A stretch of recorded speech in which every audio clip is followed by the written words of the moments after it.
Hey guys, Jonathan here, and I'm here with the new Batman the Animated Series Batmobile. This comes out June 1st for $60, and LEGO sent this to me early to review, but of course, all thoughts are my own. Now, this set is pretty groundbreaking. It's our first minifigure scale set that is based off of the animated series. Of course, there's the amazing Gotham skyline, but like I said, this is our first minifigure scale one, of course, being the iconic Batmobile, which we also get a really neat little name placard for. We'll talk about all that in a minute, but it does open the door for more sets like this, hopefully in the future, where we get more heroes and villains from the animated series. My first complaint right off the bat is I wish that the box art had their red skyline that's a little bit more branded with the animated series. Now look, I know that it's obviously the animated series. I'm just saying if you were walking down the Lego aisle at a quick glance, the box art doesn't jump out at you that it's the animated series version of Batman. Anyways, getting into the set, I love this set. It is super cool. Yes, $60 for one Batmobile is pretty expensive, but as you'll see when we go through the full review, I do think it's a great Batmobile, so yeah, $60 is a lot of money, but if you could pick it up on sale, it's definitely worth it. Let's start off by looking at the minifigs, and we'll take it from there. All right, it only makes sense that we start off by looking at Batman, and interestingly enough, I'm just going to start with a comparison and show you that side by side with the version from the Skyline, it's actually identical, except for the new cape we get on the one in the Batmobile.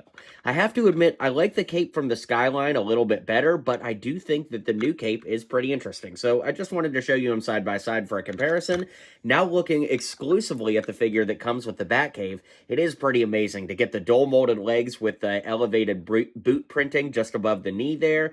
Of course, all of that great printing on the torso as well, and the new Batman cowl.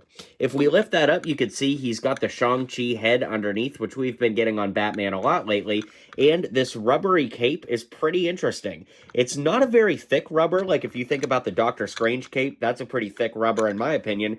This is actually a little bit more loose. You can see it's just a little bit movable and bendable, but overall it is pretty nice. My only complaint about the figure is that you can kind of see the skin between the cape and the cowl, but a very easy fix for that is using the old Batman head, or at least the Batman head we'd been getting for a while, which was all black with the goggles, and because the new helmet has the eyes molded into it, when you put it on, it actually doesn't change all that much, and now you don't see the skin gap at the neck area. So it's just a slight change you can make that I think looks just a little bit better. I mean, heck, if you really wanted to, you could even put an old cowl on there to see what that looks like, and I think that looks pretty good too. But now that the old cowl is a little bit thinner than the thickness of the new cowl, I don't like all that gap between the cowl and the cape. So there's got to be sacrifices to be made somewhere, so I think the best happy medium is to put the old black balaclava head on there with the new cowl and cape. Up next, we have Harley Quinn, and some people are going to be happy that this is the same version as the Skyline, and some people might be disappointed on the other hand.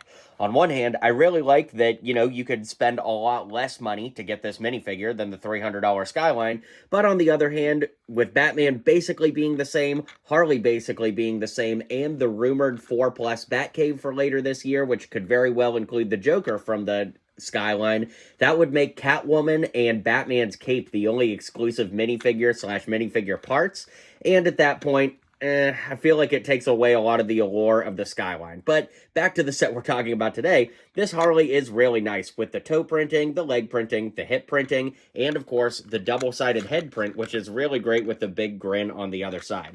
One thing that I think is worth pointing out is mine has a little black speck on her chin. I'll actually zoom in so you can see. It is a slight misprint, and just something to be worth noting here, that the figure's not 100% perfect, and I really don't mean to complain too much about it, but, it's a product review, so it is worth mentioning. And finally, we have Batman the Animated Series Mr. Freeze. This looks so cool. I really, really dig this figure. Something that didn't come across on the box art is that the torso is actually kind of like a metallic silver, kind of reflective like the Ultimate Ultron, which I don't think really comes across very well on the box art. So I was very surprised to open and build it and discover that. Now, of course, the big talking point here is the new dome piece that goes over his head.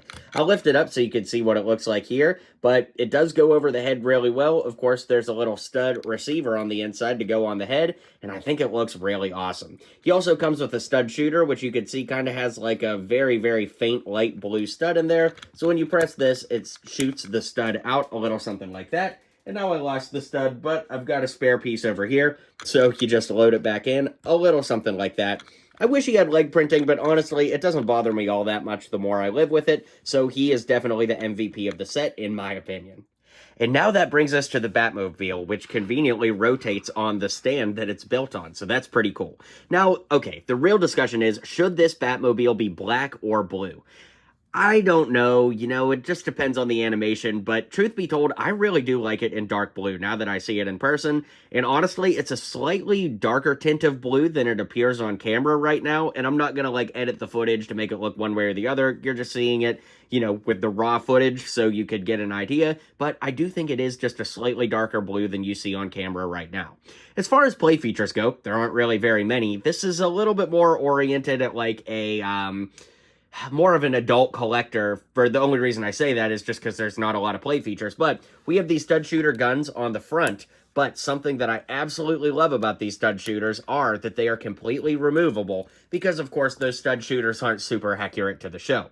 Now it's pretty accurate to the show, and I really like the way that looks. If these little dots bother you, you could just get a 1x1 and 1x2 flat piece in dark blue to, round that out, but it doesn't super matter. As far as the shaping goes, I love how they accomplished the front of the car with these kind of angled wedge pieces here to get that angled grille. We do have two stickers on the front for the headlights. We use these little bump pieces in here for the exposed motor area, which looks really cool. I think now's as good a time as any to flip it on the underside so you can see what we're working with there. And the wheels, when you turn them, actually spin the flame in the back of the car, which is very cool. So as you drive the car, the flame in the back spins. Also cool, you could remove the flame if you wanted and just have it in parked mode, which I do like quite a bit. Not every Batmobile we've gotten to date looks quite as good in parked mode without the flame, and I think that this one looks really good. They also did an amazing job using these angled pieces here to get the Batwing look in the back, as well as here. In fact, the way that these wings clip into the build, I don't super want to spoil for you so you get the experience for yourself, but it is pretty ingenious. Overall, I think the contouring on the back looks really, really great, and the last thing to talk about, of course, is how you fit Batman inside. So as you can see, this is on a little hinge here that you open the front, and we do have some stickers on the inside. I think that the stickers are really, really cool, and they definitely emulate the artistic style of the animated series very, very well with the computer screen, and of course, we don't really have a steering wheel, more of just like I don't really know what you would call it. It's not quite the traditional Lego steering wheel per se. That's all I'm trying to get at. Anyways, you can see that there is a lot of empty space behind Batman, and that is strategic so that he could sit in there with the cape that we get in the set. So you just kind of angle him in like that, and then there's two studs in there to receive his feet, and you can close him in, and he fits perfect, and dare I say, he looks pretty dang awesome behind the windshield. I suppose the final thing to talk about with the set is the fact that it comes with this little display placard, so you could clip it on there, and this now marks our third Batmobile, that has one of these display placards. We also had the 1989 one from 2019 that was a gift with purchase with the big 1989 Batmobile, and the 1966 Adam West Batmobile several years ago. I'm going to do a comparison of all the Batmobiles side by side soon, but this kind of brings this video to a conclusion, so let's finish it. So let's call it a day, and I'll give you my final thoughts. Alright guys, let me know what you think of this in the comments. Like I said, I understand $60 is a lot of money for this, especially in today's economy, but it is pretty much perfect in my opinion.